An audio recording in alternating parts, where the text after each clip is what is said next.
At the end of World War II, the world witnessed the rapid emergence of newly independent countries, unshackling themselves from the clutches of weakening colonial powers.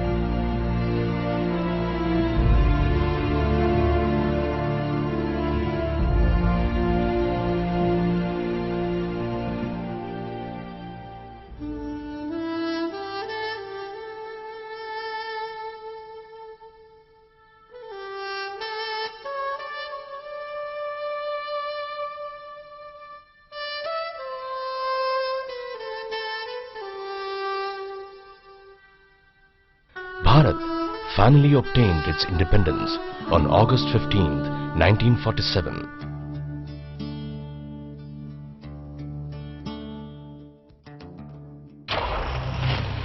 Although this independence came after a painful and horrific partition of Hindus' historic and spiritual homeland, the world witnessed one of the largest migrations and mass slaughter of people ever seen in recorded history. The overwhelming majority of Hindu population was driven out of West and East Pakistan, which is now Bangladesh. Hindus all over the world were facing serious threats to their right to exist. Problems were particularly acute in Pakistan and Bangladesh, where Hindus suffered numerous instances of mass genocide, forcible displacement and conversion. Hindus living in other parts of the world such as Sri Lanka, Malaysia, Indonesia, the Caribbean islands, Africa, Fiji were facing discrimination and humiliation, largely on account of their Hindu identity. There was neither a government nor an organization worldwide to effectively look after the interests of Hindus. It was in this context that Hindus from different backgrounds had decided to form an organization to strengthen Hindu society throughout the world.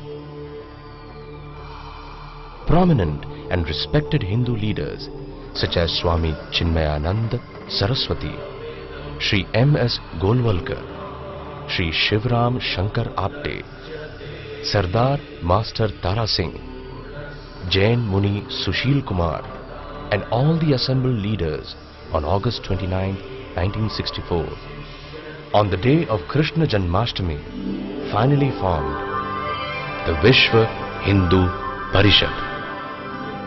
Over the past 46 years, Vishwa Hindu Parishad has served Hindu society with great effort. The most prominent example of VHP's contribution to the Hindu resurgence was during Sri Ram Janmabhoomi movement, which was the monumental agitation by Hindus demanding the restoration of the holy site of the birthplace of Bhagwan Ram to Hindu society.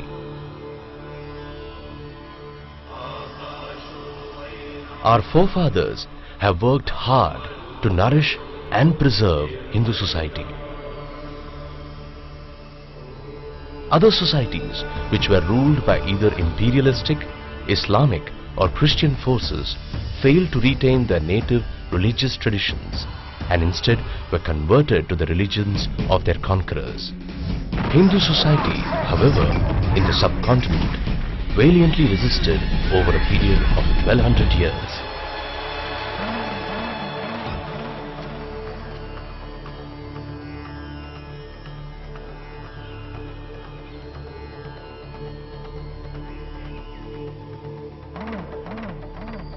Currently, Hindus are facing serious challenges and are being attacked from all directions in Pakistan, Bangladesh, Afghanistan, Nepal, Bhutan, Sri Lanka, Malaysia, Indonesia, Europe, Africa, America, the Caribbean, and Fiji.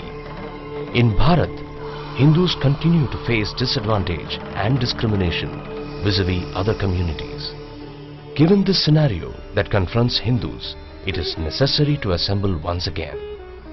Now is the time for the present generation of Hindus to take this valiant legacy forward and to assume the implied responsibility of shaping and nurturing Hindu unity and organization throughout the world.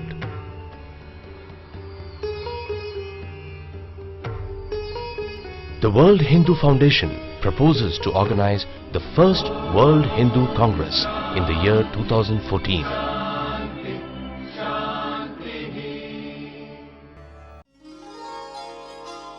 Features of the first World Hindu Congress. The theme envisioned is the Hindu principle of Sangachadvam Samvadadvam, which means step together, express together. With the guiding principle and as our inspiration, there will be several conferences held during the Congress. Hindu Youth Conference, conducted by the Hindu Students and Youth Network with the theme of harnessing the dynamic spirit and energy of Hindu youth by shaping the next generation of leaders of the Hindu resurgence.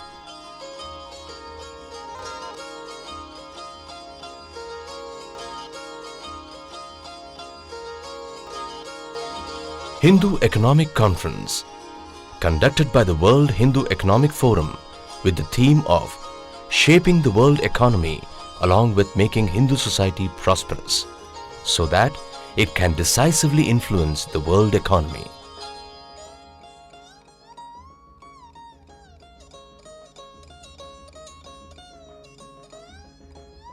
Hindu Political Conference, conducted by the World Hindu Democratic Forum with the theme of encouraging Hindus to ascend to the highest levels of the political process.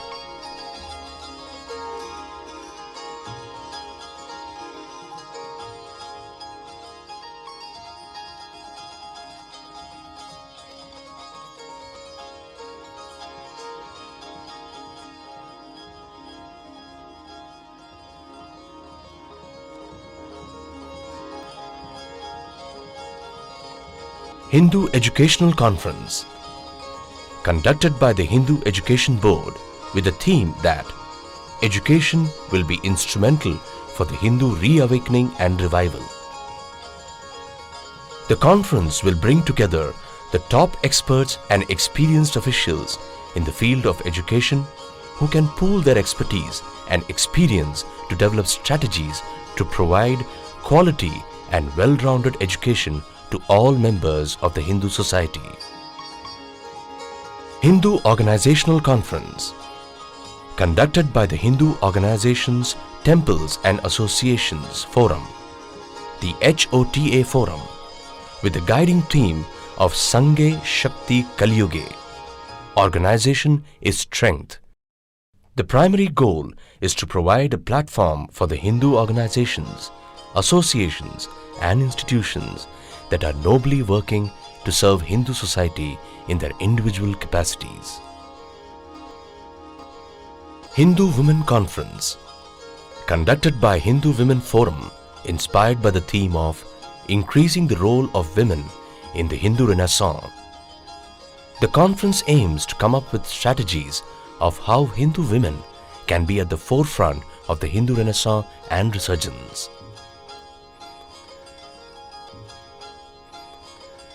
Hindu Media Conference, conducted by the Hindu Media Forum, guided by the theme of establishing a robust Hindu presence in all forms of the media. A satirical quote from the James Bond movie Tomorrow Never Dies sets the tone of the new world order. The power-hungry villain in the movie, Elliot Carver, who was a media mogul bent upon world domination, said that Caesar had his legions, Napoleon had his armies. I have my divisions, TV, news, magazines, and by midnight tonight, I'll have reached and influenced more people than anybody in the history of this planet, save God himself. Delegates should be committed to working for the Hindu resurgence. Delegates should be from the ranks of activists, academicians, industrialists, businessmen, parliamentarians, legislators, media personalities, leaders and representatives of various Hindu organizations and institutions. While the first World Hindu Congress will be primarily organized by the World Hindu Foundation, all Hindu organizations, associations and institutions are encouraged to participate and are most welcome to become partners in making this event a great success.